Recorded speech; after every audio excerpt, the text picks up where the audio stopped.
வணக்கம். ஒல்லாந்து தமிழன் வலையொலி செய்திகள் வாசிப்பவர் புஷ்பகலா பிரபாகரன். இன்றைய பிரதான செய்திகள்: நம்பிக்கை வாக்கெடுப்பில் ஜெர்மன் அதிபர் தோல்வி, பிப்ரவரியில் முன்கூட்டியே தேர்தல். சுவிட்சர்லாந்தில் ஒரே ஆண்டில் 25 ATM இயந்திரங்களை வெடிவைத்து தகர்த்த கொள்ளையர்கள்.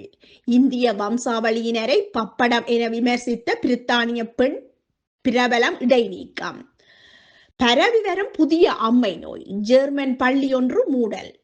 கனடாவில் வரி விடுமுறையினால் பாதிக்கப்பட்ட சில்லறை வியாபாரிகள். ஜெர்மன் நாடாளுமன்றத்தில் திங்கட்கிழமை நடந்த நம்பிக்கை வாக்கெடுப்பில் அதிபர் ஒலாஃப் தோல்வியடைந்தார். இதனால் ஐரோப்பிய ஒன்றியத்தின் அதிக மக்கள் தொகையை கொண்ட நாடான ஜெர்மனியில் முன்கூட்டியே தேர்தல் நடக்க உள்ளது. முதலில் திட்டமிட்டதை விட 7 மாதங்களுக்கு முன்னதாக பிப்ரவரி 23 அன்று நாடாளுமன்ற தேர்தலை நடத்த பல முக்கிய கட்சி தலைவர்கள் உடன்பட்டுள்ளனர்.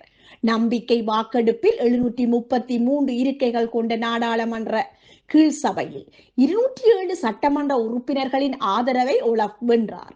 அதே வேளையில் 394 பேர் அவருக்கு எதிராக வாக்களித்தனர்.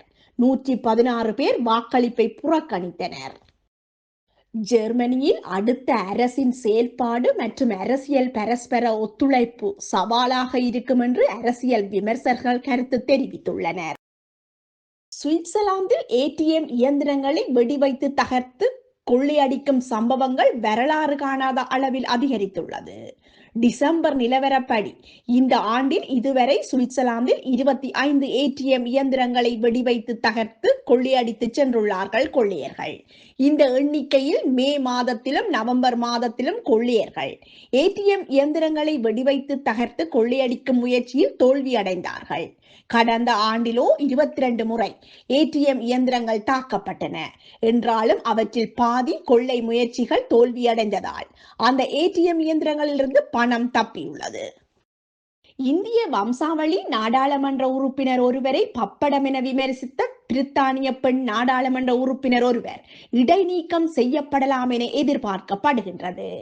பழமைவாதி கட்சி நாடாளுமன்ற உறுப்பினரான 71 வயதான மயர் என்பவர் தனது சக நாடாளுமன்ற உறுப்பினரான டொலாக்கியாவை இன ரீதியாக விமர்சித்ததாக குற்றச்சாட்டு முன்வைக்கப்பட்டுள்ளது. மயர் தனது சக நாடாளுமன்ற உறுப்பினர்களுடன் பயணிக்கும் போது டொலாக்கியாவை லோட் பப்படம் என விமர்சித்துள்ளார். பப்படம் அல்லது பொப்படம் என்பது பிரித்தானியாவில் பயன்படுத்தப்படும் ஒரு பொறியியலாகும். என்றாலும் அதே வார்த்தையை இந்தியர்களை இன ரீதியாக கேலி செய்வதற்காக பிரித்தானியர்கள் பயன்படுத்துவதுண்டு. இந்திய வம்சாவளியினரான டொலாக்கியாவை கொண்டு மயர் விமர்சித்ததாக குற்றச்சாட்டு முன்வைக்கப்பட்டுள்ளது. அதைத் தொடர்ந்து நாடாளுமன்ற ஒழுங்கு நடவடிக்கைகள் குழு மயரை 3 வாரங்கள் இடைநீக்கம் செய்ய பரிந்துரை செய்துள்ளது. சமீப காலமாக பல நாடுகளில் பரவி வரும் குரங்கம்மை நோய் ஜெர்மனிக்குள்ளும் நுழைந்துள்ளது. ஜெர்மனியின் வஸ்பாலியா மாகாணத்தில் உள்ள பள்ளி ஒன்றில் பயிலும் 2 மாணவர்களுக்கு எம்போக்ஸ் அல்லது மங்கிபாக்ஸ் என அழைக்கப்படும் குரங்கம்மை வைரஸ் தொற்று கண்டறியப்பட்டுள்ளது. ரோஸ்தா எனும் நகரில் வாழும் அந்த குழந்தைகளின் குடும்பத்தினரில் 4 பேருக்கு குரங்கம்மை தொற்று கண்டறியப்பட்டதை அடுத்து அவர்கள் தனிமைப்படுத்தப்பட்டுள்ளனர். பள்ளியில் பயிலும் 2 மாணவர்களுக்கு குரங்கம்மை கண்டுபிடிக்கப்பட்டுள்ளதை தொடர்ந்து அந்த பள்ளி தற்காலிகமாக மூடப்பட்டுள்ளது.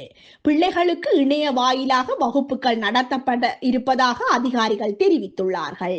பாதிக்கப்பட்ட பிள்ளைகளின் குடும்பத்தினரில் ஒருவர் சமீபத்தில் ஆப்பிரிக்காவுக்கு சென்று திரும்பிய நிலையில் அவருக்கு குரங்கம்மை தொற்றியுள்ளது. அவரிடமிருந்து அவரது குடும்பத்தினருக்கு வைரஸ் தொற்று பரவியுள்ளது என்பது குறிப்பிடத்தக்கது. கனடா அரசாங்கம் வரி விடுமுறை நடைமுறையை அறிமுகம் செய்துள்ளது. கடந்த சனிக்கிழமை முதல் இந்த வரி விடுமுறை சலுகை திட்டம் நடைமுறைப்படுத்தப்படுகின்றமை குறிப்பிடத்தக்கது. எனினும் இந்த வரி விடுமுறை சலுகையினால் சிறிய வர்த்தக நிறுவனங்கள் அசௌகரியங்களை எதிர்நோக்க நேரிட்டுள்ளதாக தெரிவிக்கப்படுகின்றது. பொருட்கள் மற்றும் சேவைகள் வரி மற்றும் மாகாண விற்பனை வரி என்பன எதிர்வரும் 2 மாதங்களுக்கு மக்களிடமிருந்து அறவீடு செய்யப்படாது என அறிவிக்கப்பட்டுள்ளது. இந்த வரி விடுமுறை நடைமுறையினால் சில்லறை வர்த்தகர்கள் பாதிப்புகளை எதிர்நோக்கியுள்ளதாக தெரிவிக்கப்படுகின்றது. உணவுப் பொருட்கள், மதுபானம், உணவக உணவுப் பொருட்கள், சிறுவர் ஆடைகள், விளையாட்டு பொருட்கள் மற்றும் புத்தகங்கள் உள்ளிட்ட பல்வேறு பொருட்களுக்கு இவ்வாறு வரி விடுமுறை அறிவிக்கப்பட்டுள்ளது. எதிர்வரும் பண்டிகை காலத்தை முன்னிட்டு கனேடிய மத்திய அரசாங்கம் இவ்வாறு வரி விடுமுறையை அறிவித்துள்ளது. எவ்வாறு எனினும் இந்த வரி விடுமுறை நடைமுறையினால் சில்லறை வர்த்தக நிறுவனங்கள் பெரும் அசௌகரியங்களை எதிர்நோக்க நேரிட்டுள்ளதாக தெரிவிக்கப்படுகின்றது. குறிப்பாக விற்பனை தொடர்பான கணனி மென்பொருட்களில் மாற்றம் செய்ய நேரிடுவதாகவும் வரி விகிதங்களில் மாற்றம் செய்ய வேண்டி இருப்பதாகவும் இது ஒரு சிக்கல் மிகுந்த செயல்பாடு எனவும் சில்லறை வர்த்தகர்கள் தெரிவிக்கின்றனர். சுமார் 6000 பொருட்களுக்கு இவ்வாறு வரி சலுகை வழங்கப்படுவதாக தெரிவிக்கப்படுகின்றது. இத்துடன் இன்றைய ஒல்லாந்து தமிழன் வலையொலி செய்திகள் நிறைவடைகின்றன. நன்றி, வணக்கம். இந்த வீடியோ உங்களுக்கு பிடிச்சிருந்தா மறக்காம ஒல்லாந்து தமிழன் வலையொலிய லைக் பண்ணுங்க, ஷேர் பண்ணுங்க, மறக்காம கமெண்ட் பண்ணுங்க. பாய்.